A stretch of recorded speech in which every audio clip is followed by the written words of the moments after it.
This is 6.51 on Master in Physics Part A and B. So when it starts off, it gives us the problem that a sled is going up a snowy hill and it's projected at 9 meters per second. So the first thing we need to do is draw a nice diagram to represent this. There's our sled. Draw a circle around it. There's normal force acting on it. There's friction going in the negative x direction. So Fk, since it's kinetic. There's a force of gravity acting down on it. And now right under it, I'll draw the free body diagram. So gravity comes straight down. Up here will be our normal force. This way will be our kinetic force. And after that, we have to ask ourselves, summation of the forces in the y, are they equal to 0 or mass times acceleration? Well, the sled's not flying off the hill, and the sled's not getting crushed into the hill, so we know that our summation of the forces, in the y direction are 0. However, in the x direction,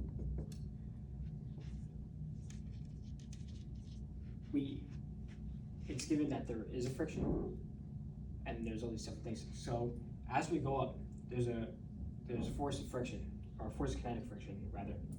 And we know since there is friction that there has to be an acceleration.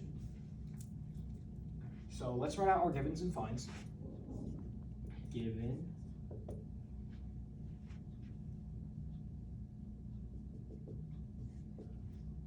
it's given that theta is equal to 45 degrees. Our V initial is equal to 9 meters per second. You guys will probably have different numbers, but same concept. We are given that mu k is equal to 0.06. You can find that in our textbooks. Everybody's not given in the problem. And we also know that, something else, but I'll leave it in the meantime. So we want to find what is the acceleration, so we can plug it into our kinematic equations first. That's the first thing we have to do, because what we're trying to find is this height, right? So find height. Now it's important to keep in mind the way that this sort of problem is oriented. So I'll draw it bigger.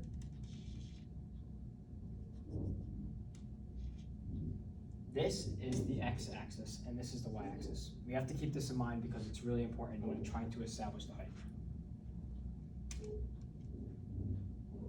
So, first things first, find the acceleration in the x direction, because we know there is no acceleration in the y. So, forces in the x are equal to, actually, this is force of gravity, by the way.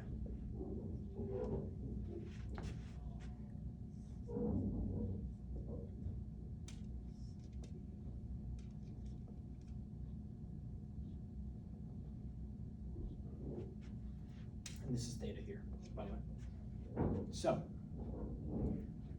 the sum of the forces in the x. Well, we know we have friction that's going in the negative x direction. So we can write negative Fk. And now we have another force acting in the negative x direction. This force will be drawn right here. Now you might be tempted to say, oh, well, Fk is just this force, but it's not. They're two separate forces, just combining to go even more negative. So this force is Fg sine of theta, because sine is equal to opposite over hypotenuse. So we can just multiply the hypotenuse, this is how you get the opposite right here. So this is all equal to ma, as we've established before, max, rather. Now, in order to get this Fk, we know that any friction is equal to mu whatever subscript you're working with. So since we're like working with kinetic, let's just do it with kinetic. So mu k times the normal force. Now, we know what mu k is, but we don't know what the normal force is. However, we can get the normal force pretty easily. We know that the summation in the forces of the y direction, where normal is dealt with, is equal to 0. Which also means that the normal minus the y component of gravity, because gravity, as you can see here, moves in both the x and y directions. So the y component of gravity minus the normal force, or vice versa, equals 0. Which really just means normal force is equal to Fgy. And, well, what is Fgy? Right here we have our Fgy. And this is adjacent. So using a similar process, just cosine, which is adjacent over hypotenuse, we can derive that normal is equal to Fg cosine of theta. So we have this now, and we have that. So summation of the forces in the x are equal to negative, and Fg you can rewrite as mass times gravity. So negative mg, and we've said that the normal force before is Fg cosine theta. So mg cosine theta times mu k, right? We have this part. Minus mg, because another time, force of gravity, mg sine theta, correct? This is all equal to max. We see that there's m's on both sides of the equation, so we can just get rid of these m's because it's just more visually appealing to look at, and it keeps things easier. We also see that we can pull out a negative g.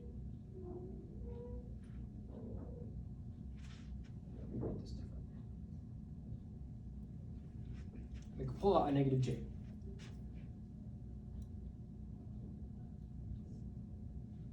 So the summation of the forces in the x direction are equal to negative g, because we pulled that out since we can factor it out. Negative g cosine of theta times mu k minus sine of theta. This is equal to ax. Now, I don't recommend actually plugging in values and solving for ax. You should do all the algebra first before you actually get to your endpoint. So now we have that. There's our ax, and we could plug this in to one of our kinematic equations to get our height. So I'll do that right here. So let's use the equation Vf squared equals Vi squared plus 2ax change in x. Now, like I said before, going back to our picture, the x direction is oriented this way. So right here is our x final, not at the base. And that's because of how our axes are oriented. So we want to find this. And we know that at the top of a hill, the peak, your velocity is nothing. Think of it as you throw a ball up. The ball reaches its peak, stops. You could think of it as stopping for a moment and then coming down. Similar to that. There's no velocity at the peak. So now, let's subtract over, or let's isolate x by subtracting Vi squared and dividing by 2ax, which will give us our x final. And I could just make delta x x final because we start at an x initial of 0. So, if you plug this in, we'll get negative 9 meters per second squared divided by 2 times this, what we found before. 2 times negative 9.8 times cosine theta, cosine 45 mu k minus sine theta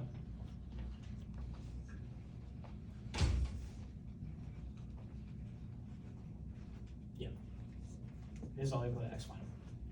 So this is really negative 81 meters per second squared divided by whatever this value is. It's somewhere around 14. So it's at 14 point something. And you get around 5.5136. This is our x distance. So you might be wondering, well, how does that help me get the height?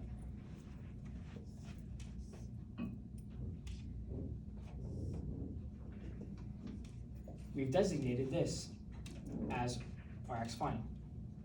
So this whole portion is 5.5136. And we already know this angle of theta is 45.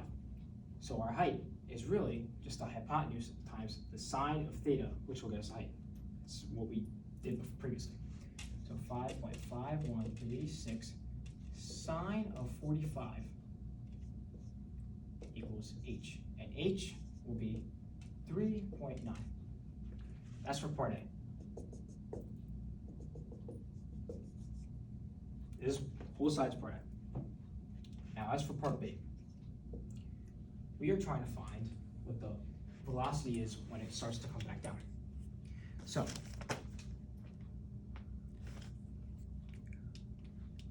since we're coming back down the hill, we start at this point.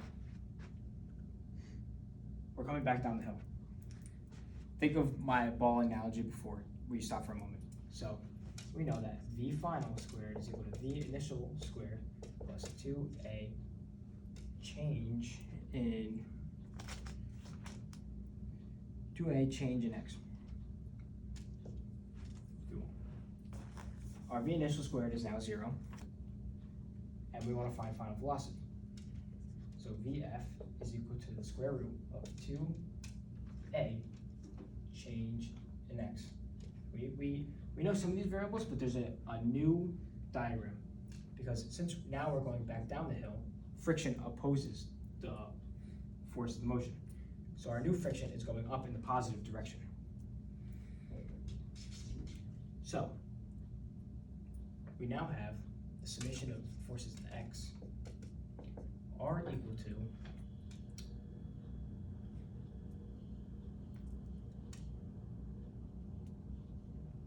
summation of the forces in x are equal to, we could do what the x component is of gravity, as we've designated that before. So it's mg sine theta minus what the force of friction now is, which is uk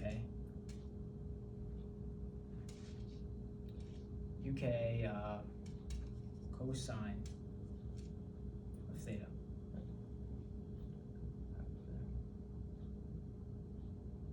Yeah. Now is equal to ma, right? So now, or let me put in an mg here because it's the force of gravity, right? It's fg. So we have masses on every side, so we can cancel them out again, and it's kind of the same exact process.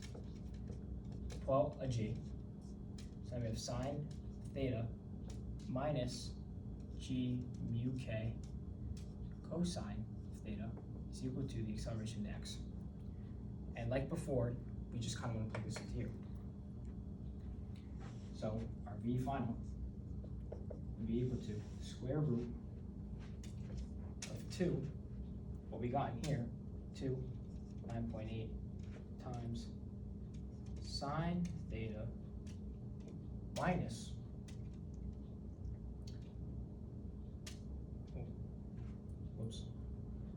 minus mu k cosine theta.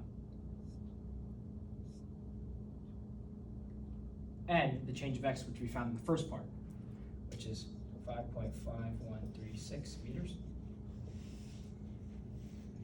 So we get VF is equal to somewhere around 71.8. Square root of 71.8.